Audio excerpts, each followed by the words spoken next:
So my first watercolor sketchbook is almost filled up, and I figured let's paint one. Let's film one, paint one, give you my thoughts while I'm painting it. I'm gonna do a photo from my Alaska trip. Let's get into it.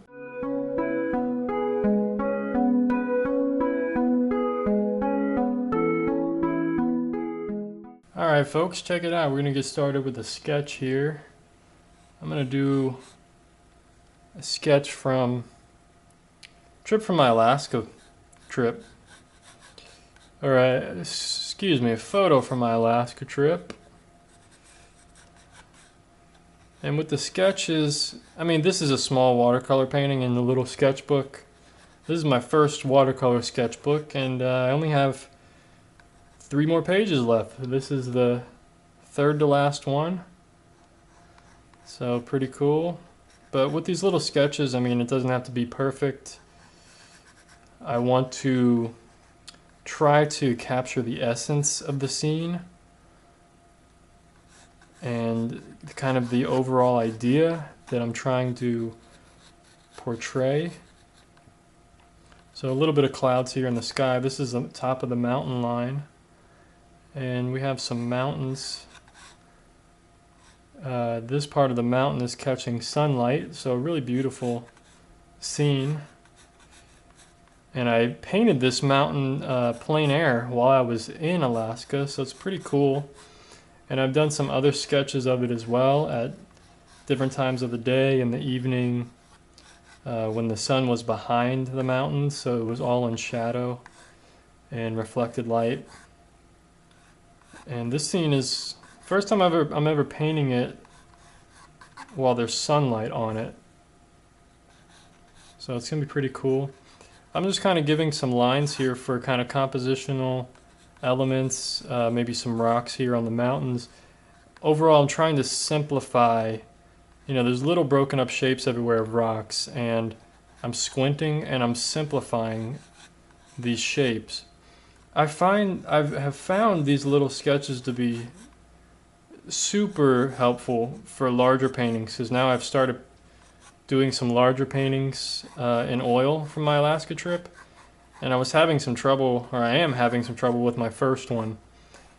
And I look back at one of the sketches I did of the painting I'm trying to create, and it really simplified everything for me. It broke, the values or everything worked with the watercolor sketch, but the oil painting's having trouble. So I'm gonna try to make my oil painting look more like the watercolor sketch. So I have my water here, little water dish, and my palette. So to get started, actually, I'm going to use the larger brush. This is kind of a filbert. You could use a flat. This is a number 9. Just a brush I had laying around.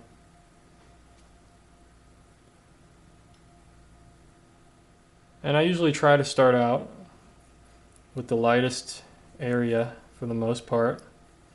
Or sometimes I'll just pick a spot, but usually it's light to dark with this watercolor. And I want to start out using a lot of water here, almost like a tea stain. And actually, I'm doing some clouds, but they're slightly warm compared to the blue sky. So I want to make sure I capture a little bit of warmth in there. So I'm using ivory black here and some yellow, or some kind of black, and a little touch of yellow ochre.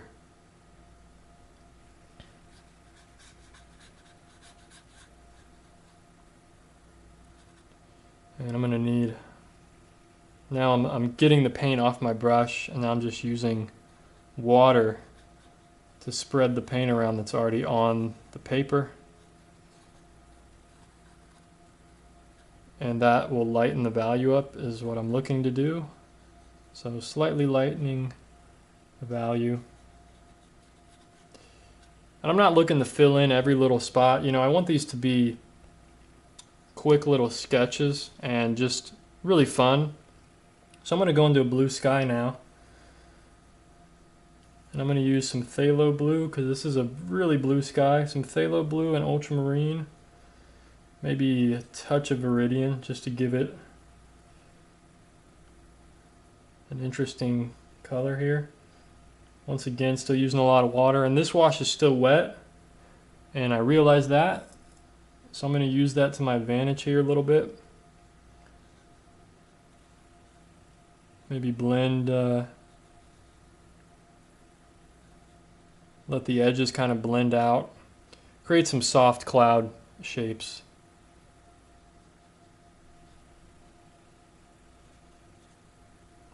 And even though the sky is very blue, I want to be careful not to make it a very dark value, because to me the value is way more important than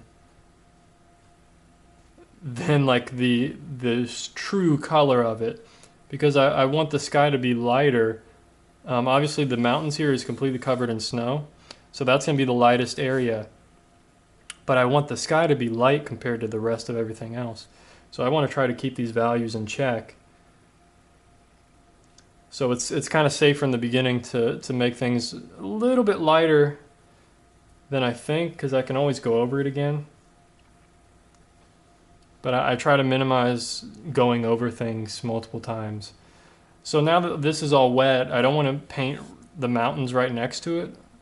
I want to keep that a sharper, more sharp edge. So I'm going to start down here, and this is all in shadow.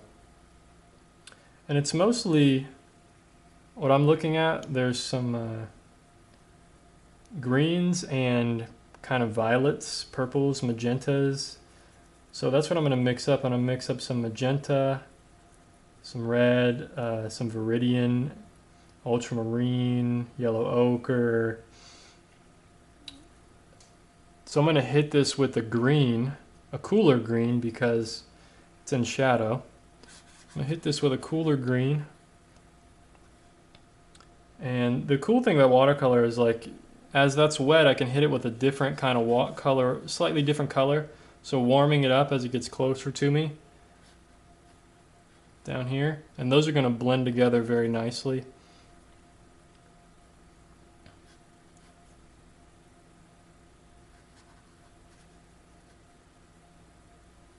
So trying to get the idea of trees on this hill in shadow, cooler colors, darker. And I'm doing this, I'm just painting with watercolor as directly as I possibly can, you know. So I could do the whole thing very light colored, with a lot of stains, tea stains, and hit it again with another wash later on when that dries, but I'm going directly as I possibly can here. So now I'm mixing up the magenta kind of purpley wash that's going to somewhat blend into these greens. And I've found this kind of combination of these purples and greens a lot in Alaska, and it's very beautiful when you can get it to look right. Have them mix together, blend together, and just work together. I mean, it's just a beautiful kind of harmony, symphony of colors. So there's kind of the shadow areas, and now I'm already getting that look that I'm kind of going for as far as value range. So you see the sky's a lot lighter. This is the lightest area. There's going to be some rocks in here. And I'm going to move to this smaller round. I love using round brushes with watercolor, I've found, because you get a lot of interesting variety of shapes and just beautiful shapes. At least what I think are beautiful shapes.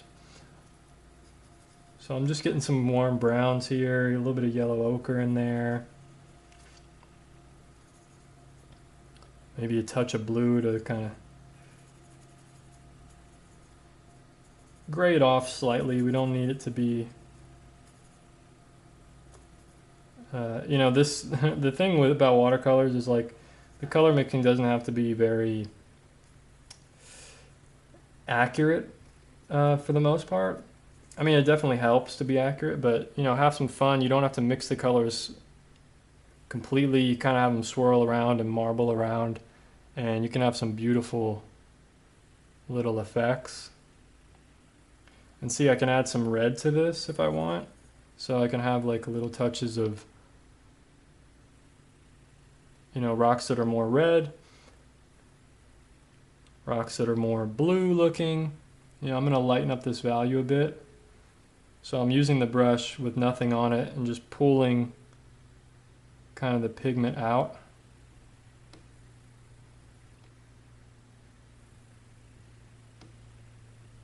And I get kind of a dry brushing effect as well, using just barely any paint on the brush. You get a beautiful dry brushing effect. And that's a little too red for me, so I want to kind of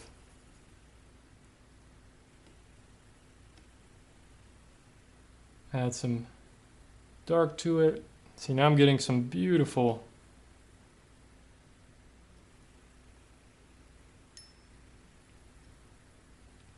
shapes and just colors, harmonies, whatever you want to call it.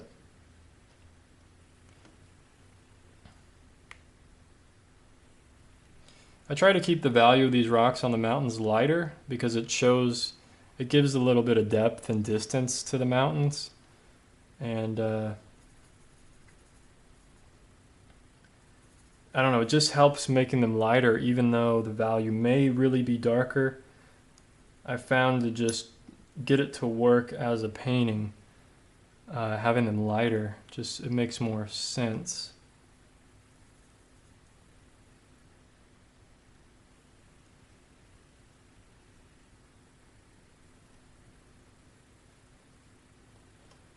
So I'm trying not to get too complicated about it. I'm keeping it very simplified.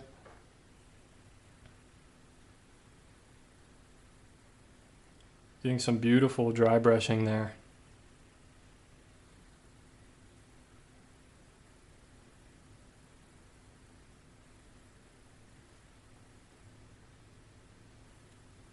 I'm thinking in terms of larger shapes and then smaller and smaller shapes, connecting larger shapes, or smaller shapes, connecting them together, creating larger shapes. I'm just trying not to overthink it really as well. I'm just trying to create what looks like rocks, what looks like mountains.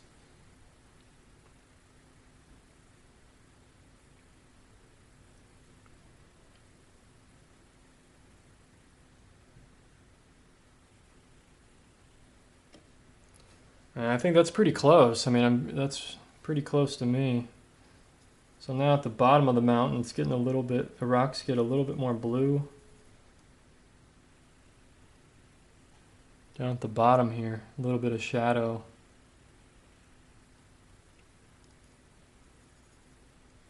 So I want to make them like a light blue. And that's a little bit darker than I want, but it's okay. I'm going to roll with it right now and suck some of that out there.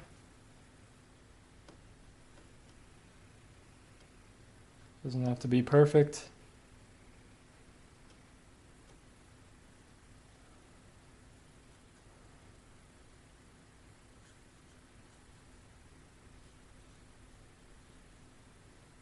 All right, I think that's pretty much it. I don't want to overwork this one. I want to keep them simple, keep it a very strong painting, strong scene. So obviously you have some nice compositional elements here. Maybe, let's see if this dries a little bit more, I can add some darks down here a bit in the tree line, and that will bring it closer. I'll do that right now. So I'm going to get some, and these are going to be slightly warmer as well, some warmer darks. So ivory black, Viridian, a little bit of red, magenta, and I don't want it to get too dark because watercolor, this whole thing is watercolor and it's transparent, so I kind of want to keep that feel, because sometimes in the past I've gotten a little too opaque with the paint and it kind of killed the overall look of it, just the mood. And see, there we go, I get a transparent dark, and this is just going to add variety to this foreground and give an indication of some kind of tree line down here. Bring it closer to us, gives it a little hint of detail, suggestion of detail, rather. Because this isn't about detail, this is just about suggestion. Suggesting that there's little trees and shapes and stuff going on out here. And I mean, I'm really happy with how this one came out. And it's just a quick sketch. It's not, I'm capturing the essence of the scene. And now if I create a larger painting from this, I got the overall idea. And I can tweak some things. I can figure out what works with it, what doesn't work. Colors, the harmony, I'm really loving what's going on here with it. I can really dive into it more in a larger painting, get more subtle in certain areas around here, get more blues going on, very subtle changes, but overall I got the value structure down. Things, it would just work as a painting, I think. So I'm going to take the tape off here in just a second, and this is when it really comes together.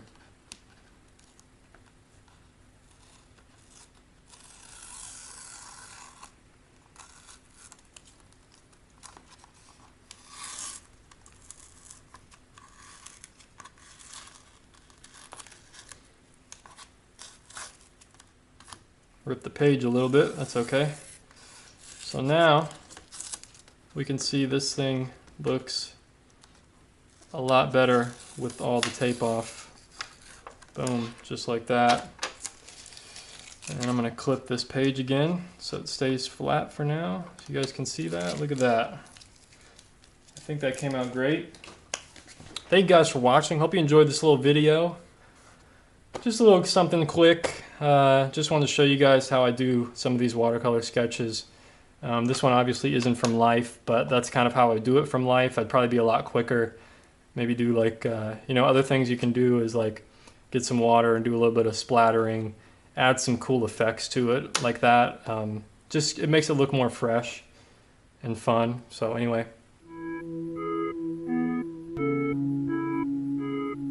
Let me know what you think down below in the comments of this little video. Hope you enjoyed it. Be sure to like, share, comment, subscribe. Keep on painting and drawing. Don't get discouraged. Take care of yourself. Peace.